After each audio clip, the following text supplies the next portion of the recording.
Okay, so one of the main guards that I like to force my partner to play on bottom is De La Riva. I think it's one of the most like common guards people are playing right now. It's a really good way to control one leg, but I also think in no-gi it's very easy to get out of, and if people play it in no-gi, be prepared for an onslaught of attacks. It's not my favorite guard to play no-gi, but for some reason people use it to control the legs. I don't think it's the most efficient way to do that. I think that if you're really trying to control the legs, you should worry more about like a half guard, single leg X, outside 50-50, but I think De La Riva, in the gi it works great, no-gi not so well, but still a lot of people like to use it. And one way you can force it too is just having a good stance. And when you see our partner in the open guard here, instead of coming down here and giving him what he wants, grips, etc., head control, right? I'm actually just gonna be leading with the strong leg, my favorite leg, right? I can put both, but I'm always gonna lead forward, okay?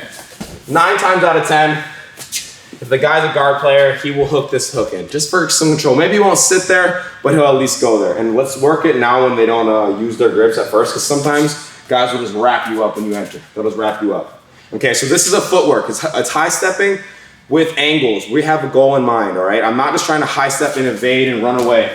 We don't do that. We're using high steps to create really good angles for really cheap attacks that our opponents do not expect, right? Because usually everyone's trying to pass like this, right? Close, smashing. If we throw a little finesse, a little bit of precision, we can actually make some really big things happen with just a couple of steps. So the moment that he wraps up the De La Riva hook with no hand, sometimes they just use, this is just for when he hooks with the leg, okay? I'm gonna turn a little bit. I'm not gonna turn all the way, right? I don't wanna give him any angles and I don't wanna give him this leg, right?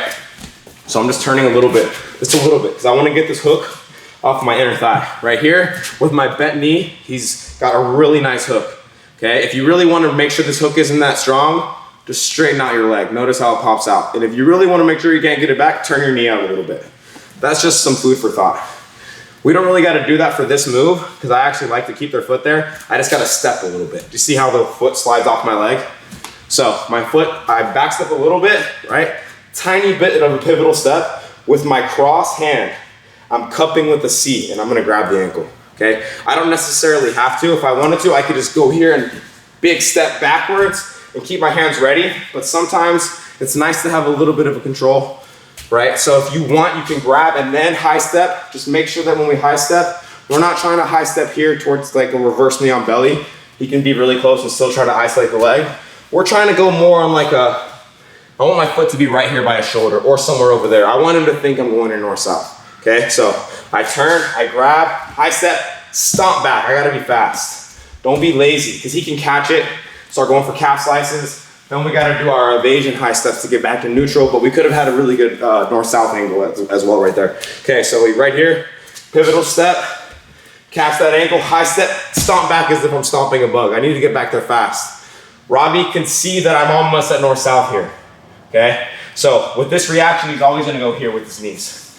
I already have one of the ankles. My other hand is close. I have a nice C grip, okay? It's ready and waiting for his knee to come up. I catch both.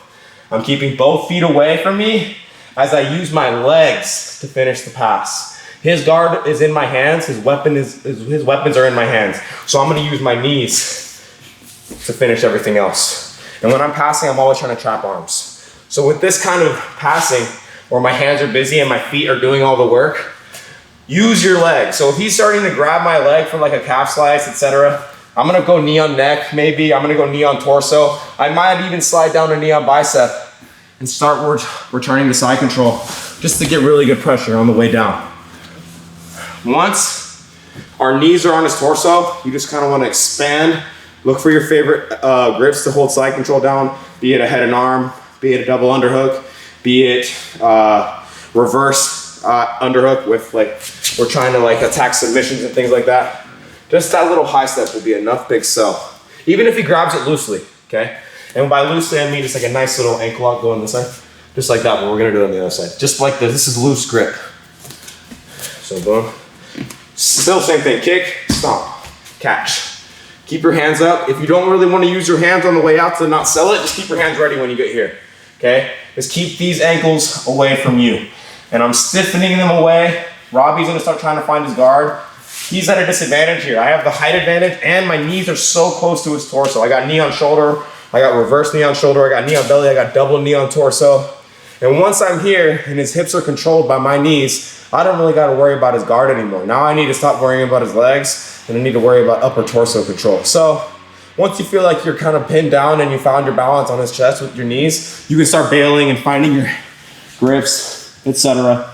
If you wanna keep the arm, I'd recommend it. It's great to isolate arms, etc. So let's do that again. I enter, you get that belly Riva, pivotal step. Now let's say we step too big and they put both hooks behind, okay? High step, get your foot out of there, okay? And sometimes if they only have one, all you need to do is just turn and face and look, I have a really good angle, okay? So if that ever happens and you feel like when you do this belly Riva back step, they put both hooks in, try to square up. This is in gi. In gi, it would be more risky because they'd be able to climb with their grips, but no gi, it's a little bit different, okay? Let's go here. So turn, kick, stomp, hands up. Pushing the ankles away, using our knees to finish the passing. I love this knee on neck right here, just to buy you enough time to get down to a nice control wherever you'd like, your favorite ones. We got reverse underhooks here. We got far arm control, using those ribs to smash. So that's the delta Riva high step.